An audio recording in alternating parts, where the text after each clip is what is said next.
একটানা বৃষ্টি কতদিন ধরে তো হবে না এখন সংসারের।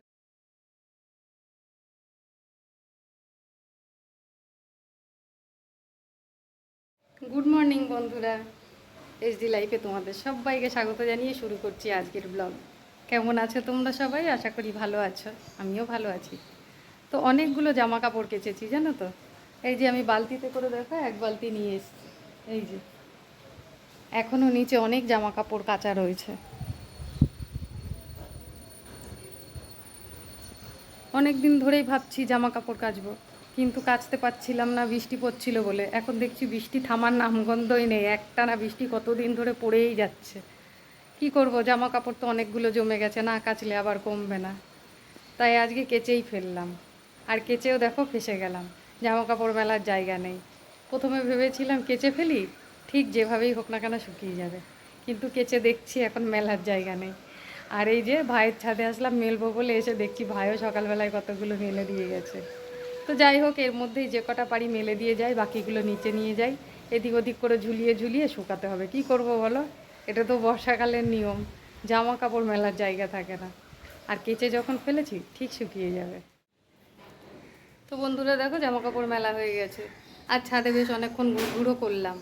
সকালবেলা ঘুম থেকে উঠেই সংসারের কাজে লেগে যায় তো, ওই জন্য কিছু টের পাই না ঘরের মধ্যে থেকে, মন মরা হয়ে থাকি। আর দেখো আজকে একটু জামা কাপড় মেলার জন্য ছাদে এসেছি, বেশ ভালোই লাগছে। অনেকক্ষণ ধরেই একটু ঘুরঘুর করলাম, কিন্তু বেলা তো হয়ে যাচ্ছে, ছাদে ঘুরঘুর করলে তো হবে না। এখন সংসারের কাজগুলোও করতে হবে গিয়ে। এখন গিয়ে স্নান করব, কাচাকুচি তো হয়ে গেছে, এই যে মেলে দিলাম জামা কাপড়, তোমরা তো দেখলেই। এখন নিচে গিয়ে তারপর স্নান করে নেবো, নিয়ে ঠাকুর পুজো দেবো। আর বাকি যে জামা কাপড়গুলো আছে কাঁচা, সেগুলো তো এখানে মেলার জায়গা নেই।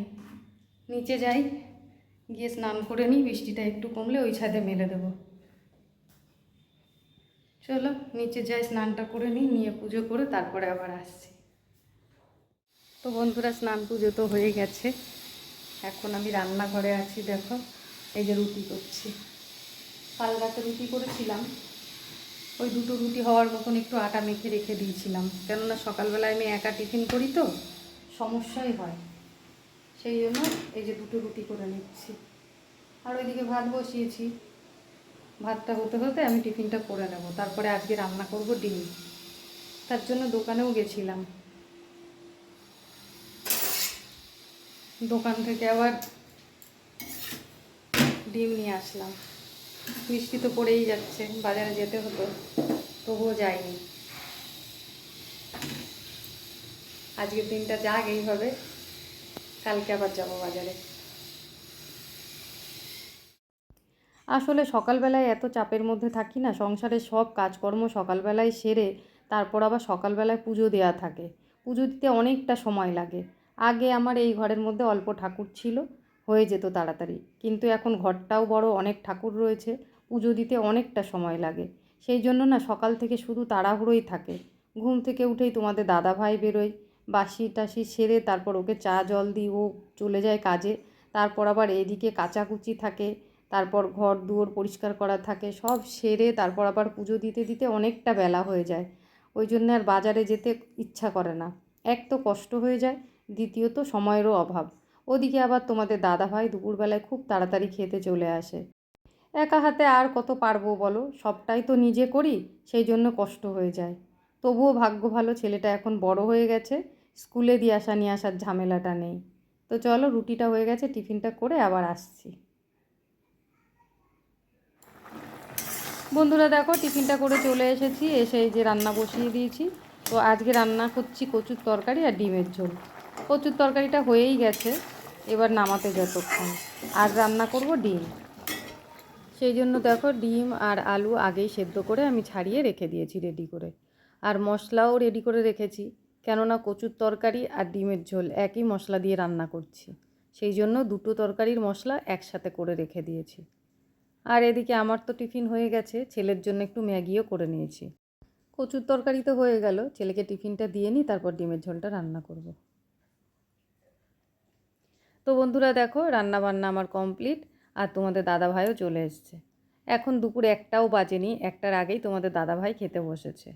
ও তাড়াতাড়ি বাড়ি চলে এসছে, সেই জন্য ওকে তাড়াতাড়ি খেতে দিয়ে দিলাম। আর আমি তো একটু আগেই টিফিন করেছি বললে চলে, কেননা সকালবেলায় টিফিনটা করতে আমার অনেকটা বেলা হয়ে গেছিলো, সেই জন্য এখন আর খিদে নেই। আর এখন তো একটাও বাজেনি তোমাদের বললাম, অন্তত দুপুরবেলার খাওয়াটা 1:30টার আগে খেতে ইচ্ছা করে না। তো তোমাদের দাদাভাইকে খেতে দিয়ে তারপর দেখলাম একটু মেঘমেঘ করেছে আর সামান্য ছিটাফোঁটা বৃষ্টি পড়ছে, সেই জন্য চলে এলাম ছাদে। আর এই দেখো চাদরটা হাওয়াতে নিচে পড়ে গেছে। বিছানার চাদর শাড়ি এসব কিন্তু খুব তাড়াতাড়ি শুকিয়ে যায়। আর বিশেষ করে বিছানায় তো আমরা সবসময় যেগুলো ব্যবহার করি যে চাদরগুলো, সেগুলো পাতলা পাতলাই থাকে, সেই জন্য দেখো চাদরগুলো কিন্তু শুকিয়ে গেছে। আর আমি মোটা জিনিসগুলো ওই ছাদে মেলে দিয়ে এসেছি, যেহেতু শেড দেওয়া আছে, তোলার কোনো ব্যাপার নেই, বৃষ্টি আসলে যতক্ষণ মেলা থাকলো থাকলো, সেইটা চিন্তা করে মোটাগুলো মেলে দিয়ে এসেছি। আর পাতলাগুলো যেগুলো তাড়াতাড়ি শুকিয়ে যায় সেগুলো এই ছাদে মেলেছি। আর দেখো শুকিয়েও গেছে। এখন এগুলো তুলে নিয়ে গিয়ে রেখে দিই, আর যেগুলো আজ শুকনো হয়েছে সেগুলো এখানে ভেতরে মেলে দেবো। দুপুরবেলায় তোমাদের দাদাভাই বেরিয়ে যাওয়ার পর খাওয়া দাওয়া সেরে নিয়েছিলাম। তারপর একটু রেস্ট নিয়ে আজকে আবার আমার ক্লাস ছিল, সেখানে গেছিলাম। আগের দিনের ক্লাসটা আজকেই ছিল। তো যাই হোক, ক্লাসটা করে এসে সন্ধে লেগে গেল, সন্ধে দিয়ে তারপর দেখো আবার রান্নাঘরে চলে এসেছি। আর রান্নাঘরে এসে এই যে ছোলা ভিজিয়ে রেখে দিয়েছিলাম। ছোলাটা আমি কাল রাতে ভিজিয়েছি, ভেবেছিলাম সকালে কিছু করব, কিন্তু করা হয়নি। সেই জন্য এখন সন্ধেবেলা টিফিন করে ফেলছি। তো ছোলাগুলো আমি আগে একটু সিটি দিয়ে নেব, দিয়ে তারপর একটু পেঁয়াজ লঙ্কা দিয়ে ভেজে নেব।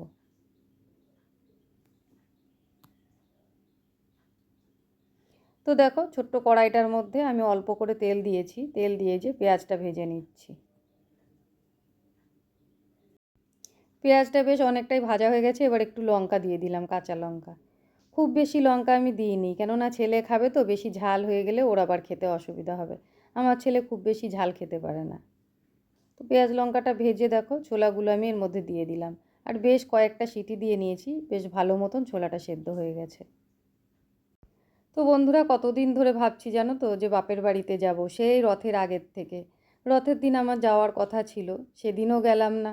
তারপরেই দেখো উল্টো রথও পেরিয়ে গেল, তাও গেলাম না। আবার এই যে যে পরিমাণে বৃষ্টি হচ্ছে, বৃষ্টির মধ্যে আর বেরোতেও ইচ্ছা করছে না, সেই জন্য আর বেরোনোও হচ্ছে না। আর ঘরে থেকে থেকে কেমন যেন একঘেয়ে হয়ে গেছি, ভাল লাগছে না। মনে হচ্ছে এখন মায়ের কাছে গিয়ে যদি 2 দিন থেকে আসতে পারতাম খুব ভালো হতো। আবার গিয়েও থাকতে পারি না, কেননা আমার সংসারে প্রচুর ঝামেলা। আমার ছেলেও কোথাও গিয়ে থাকবে না আমার সঙ্গে 2 দিন। আবার এদিকে আমি চলে গেলে তোমাদের দাদা ভাইয়েরও খাওয়া দাওয়ার অসুবিধা হয়। তো যাই হোক বন্ধুরা, দেখি কবে আবার সময় হয়, গেলেও এই একদিনের জন্যেই আমাকে যেতে হবে। আর এদিকে দেখো কথা বলতে বলতে ছোলাটা আমার রান্না হয়ে গেছে। লাস্টে একটু ধনেপাতা দিয়ে দিলাম, এবার নামিয়ে নেব। নামিয়ে ছেলেকেও টিফিন দেবো, আমিও একটু টিফিন করে নেব। আজকে দেখো পুরো ব্যাপারটা উল্টো হয়ে গেছে। আমার ছেলে কিন্তু মুড়ি খেতে ভালোবাসে, আর আমি মুড়ি একেবারেই দেখতে পারি না, আমার মুড়ি খেতে ভালোই লাগে না। যেহেতু সন্ধেবেলার টিফিন আর এই ছোলাটা শুধু খেতে কেমন লাগলো, সেই জন্য একটু মুড়ি দিয়ে নিয়ে নিলাম। আর ছেলে বলল আমি মুড়ি খাবো না, আমাকে শুধুই দাও, তাই ওকে শুধুই দিলাম। তো বন্ধুরা দেখো, আজকে রাতে রান্না বান্না কী করেছি। আজকে কিন্তু আমি খিচুড়ি করেছি। দিনের বেলায় এত পরিমাণে বৃষ্টি হচ্ছিল, তোমাদের দাদাভাই একটু বৃষ্টি হলেই বলে খিচুড়ি রান্না করতে, কিন্তু দিনের বেলায় খিচুড়ি খেতে আমার একদম ভালো লাগে না। সেই জন্য রাত্রে খিচুড়িটা রান্না করে ফেললাম। আর তার সঙ্গে করেছি বেগুন ভাজা। আর যেটা ডিমটা দেখতে পাচ্ছ, এটা দিনের বেলার রান্না করা। আমি ইচ্ছা করেই আজকে একটু বেশি করেই রান্না করে রেখেছিলাম। তো ছেলেকে এখন ডিম দিয়ে খিচুড়ি খাইয়ে দিচ্ছি, এটা ছেলের খাবার। এরপরে তোমাদের দাদা ভাইয়ের জন্যও ডিমের ঝোলটা আমি গরম করে রেখে দিলাম, কেননা ওটা ফ্রিজেই ছিল, ফ্রিজ থেকে বার করে গরম করলাম। তো চলো বন্ধুরা, আমার আজকের ভিডিওটা এই পর্যন্তই। তোমাদের কেমন লাগলো অবশ্যই কিন্তু কমেন্ট করে জানিও। আর যদি ভালো লেগে থাকে একটা লাইক কমেন্ট শেয়ার করে দিও। আর চ্যানেলে যদি নতুন বন্ধু হয়ে থাকো, চ্যানেলটাকে সাবস্ক্রাইব করে আমার পাশে থেকো। চলে আসবো আবার কোনো নতুন ভিডিও নিয়ে, ততক্ষণের জন্য তোমরা খুব ভালো থেকো। টাটা বন্ধুরা।